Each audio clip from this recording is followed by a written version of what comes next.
दूसरा हिस्सा है पीपी किट्स का। उसमें भी जो हमारा कॉटन का किट्स है वो तो अभी 1 मिलियन मास्क जो हैं वो तो फैसलाबाद की फैक्ट्री को अभी फ्रांस से ऑर्डर मिला है और वो प्रोड्यूस कर रहे हैं। और अगले हफ्ते इंशाल्लाह हम जो पीपी किट्स जो हैं जो हमारे जो डॉक्टर्स पहनते हैं ये सारा, इसकी भी हम एक्सपोर्ट भी अलाउ कर देंगे। ये सारी तो अब मैस प्रोडक्शन में ऑलरेडी है। दो चीजें एक्चुअली, एक चीज ही अभी सिर्फ दो चीजें इक्विपमेंट अभी मैस प्रोडक्शन में नहीं है, वेंटिलेटर और ऑक्सीजनेटर। ये जो दो हमारे हैं ये एक लाइसेंसिंग फेज में, उनकी आखिरी लाइसेंसिंग फेज में हम चल रहे हैं। कल से वो उनका जो मैकेनिकल ट्रायल्स हैं वो शुरू है, 1 हफ्ते में इंशाल्लाह मुकम्मल हो जाएंगे। तो मुझे उम्मीद है कि 3 महीने में हम अपने वेंटिलेटर्स और ऑक्सीजनेटर्स जो है यहाँ पे मास प्रोडक्शन में हम शुरू करें। जी निज़ामी साहब। अच्छा फवाद साहब, ये कुछ सियासी मामलात की तरफ आए। ये शहबाज शरीफ साहब की वापसी जो है, कोई चाय की प्याली में तूफ़ान है या वाकई को बहुत बड़ा वाक़या है जिस तरह के पोर्ट्रे किया जा रहा है कि वो वज़ीर आज़म बनने के लिए आए हैं बकौल शेख रशीद के। दूसरे आज इनकी PMLN की मीटिंग हुई, उसमें कहा गया कि हम सरतोड़ 18वीं तरमीम की मुखालफत करेंगे। तो क्या 18वीं तरमीम इस वक्त कोई इतना बड़ा मसला है जिस तरह के पेश किया जा रहा है? इस वक्त तो मेरे ख्याल से कोरोना ही एक ऐसी चीज़ है जिस पे अपोजिशन की भी तवज्जो होनी चाहिए और हुकूमत की भी। देखिए निज़ामी साहब, मुस्लिम लीग नून जो है ना, फिलहाल उनकी सियासत तो उतनी की रह गई है जिस तरह वो छोटा बच्चा तालाब के बाहर बैठ के पत्थर फेंकता है और खुश होता है। बस उनकी पॉलिटिक्स में इस वक्त हिस्सा जो है वो इतना ही है, इसीलिए वो रोजाना कोई ना कोई अपना बहाना इवेंट उनको बनाना पड़ता है कि हम अब क्या बात करें क्या करें। फिलहाल तो उनके पास कोई ऐसी फ्रेंकली कोई पॉलिटिकल थीम नहीं है जिसको वो बेच सके। इस वक्त जो प्रॉब्लम उनका है वो ये है कि देखिए शहबाज शरीफ कैंप में और मरियम नवाज कैंप में एक लड़ाई है कि अगली लीडरशिप किसने होनी है। PMLN की इस वक्त अगर आप तजिया करना चाहें तो उनकी जो एक बाहर की पॉलिटिक्स है वो इम्पोर्टेंट नहीं है, उनकी जो अंदर की पॉलिटिक्स है वो इम्पोर्टेंट है। वो हमने और आपने बहैसियत एक तजियाकार देखना है कि वो किस तरफ जाती है। वो जब उनकी सेटल होगी उसके बाद फिर कोई नेशनल पॉलिटिक्स में उनका वो अपना थीम उनका सामने आएगा। अभी तो थीम ही नहीं है।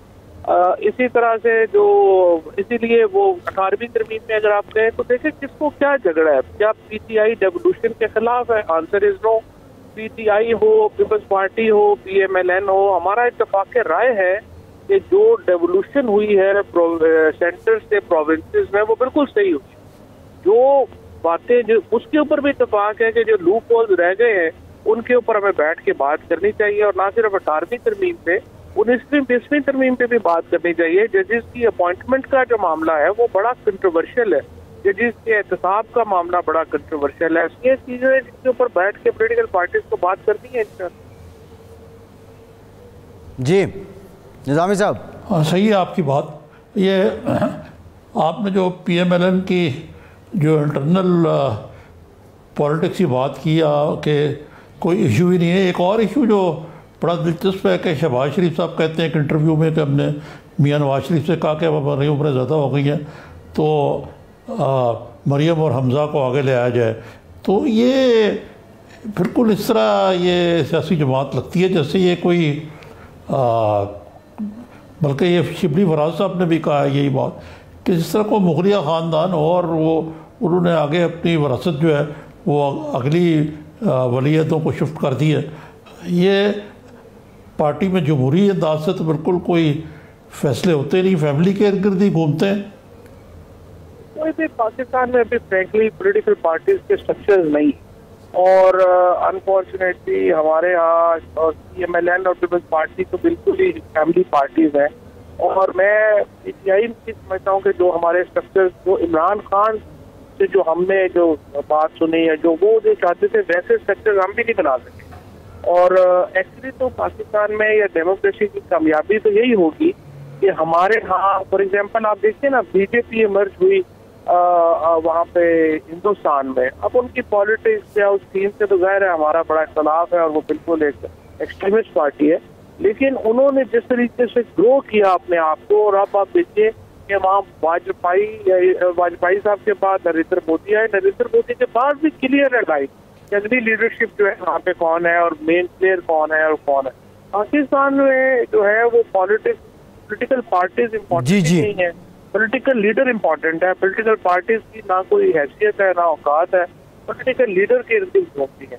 तो ये पाकिस्तान में अगर हमने जमहूरियत को लंबा चलाना है, फिर पॉलिटिकल पार्टीज को हमें स्ट्रक्चर करना पड़ेगा और उसके ऊपर हमारी एक्चुअली जो थिंकिंग क्लास है, जो आप जैसे लोग हैं, मीडिया है, उसको एक थोड़ी डिबेट करनी पड़ेगी कि आपको पॉलिटिकल पार्टीज के स्ट्रक्चर बनाने चाहिए। जी जी।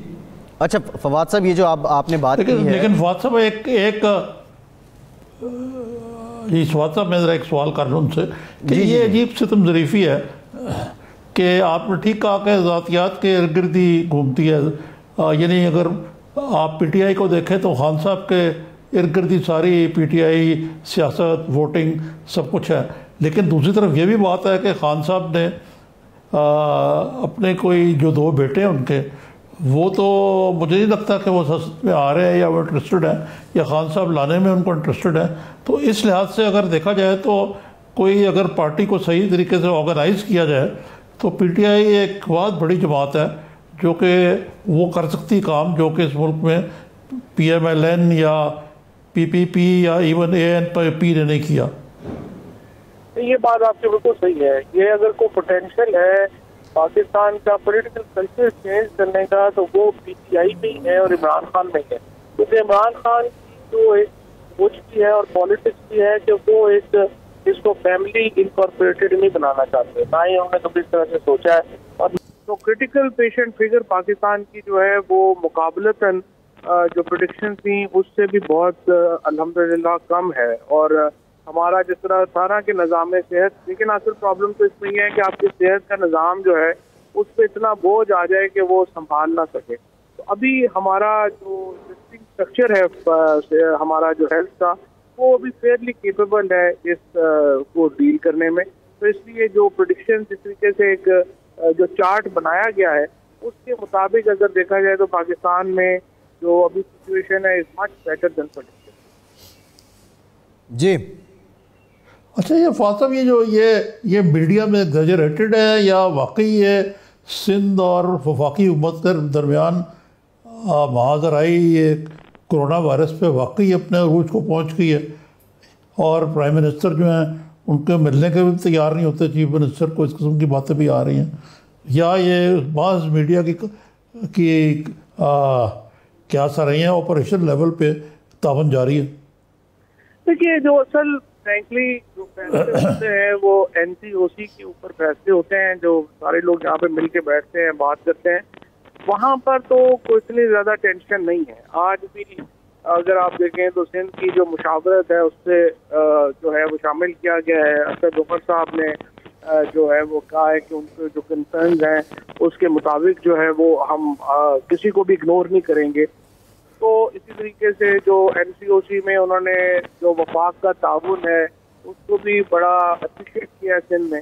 लेकिन ये जो ज़्यादातर फ्रेंकली जो आते हैं वो बयानात वो लोकल पॉलिटिक्स के तनाजुर में आते हैं, वो PTI के गुजरा हों या के पीपल्स पार्टी के गुजरा, उसकी जो अगर आप सब्सटेंटिव डिसीजन मेकिंग पे तो बहुत बड़ा उनका असर है। अच्छा फवाद साहब, इसका मतलब ये है कि आप ये कह रहे हैं कि वज़ीर-ए-आज़म पाकिस्तान और CM सिंध के दरमियान किसी किस्म की कोई आप कह लें कि वो एक पेज पे हैं, इत्तफाक है, उनकी कोऑर्डिनेशन ठीक है, फुकदान नहीं है कोऑर्डिनेशन का, बाकी जो है वो मामूल की सियासत है। बिल्कुल सही कह रहे हैं आप। जो डिसीजन मेकिंग है उसमें कोई बहुत बड़ा प्रॉब्लम नहीं है। वो वफाक में और सूबे में जो सब्सटेंटिव डिसीजन मेकिंग है उसमें कोई बहुत बड़ा प्रॉब्लम नहीं है। बाकी जो है वो ज़ाहिर है पोलिटिकल पार्टी का मलहदा रहता है, हमारे अपने इशूज़ हैं, उनके अपने इशूज़ हैं, वो तो चलते रहते हैं। जी निज़ामी साहब। अच्छा, ये गवर्नर पंजाब सरवर ने कल कहा था कि कोरोना पे सियासत नहीं होनी चाहिए और उन्होंने जनरल बात कही थी और वाकई ठीक है। तो अगरचे आप तो नहीं, लेकिन बाज़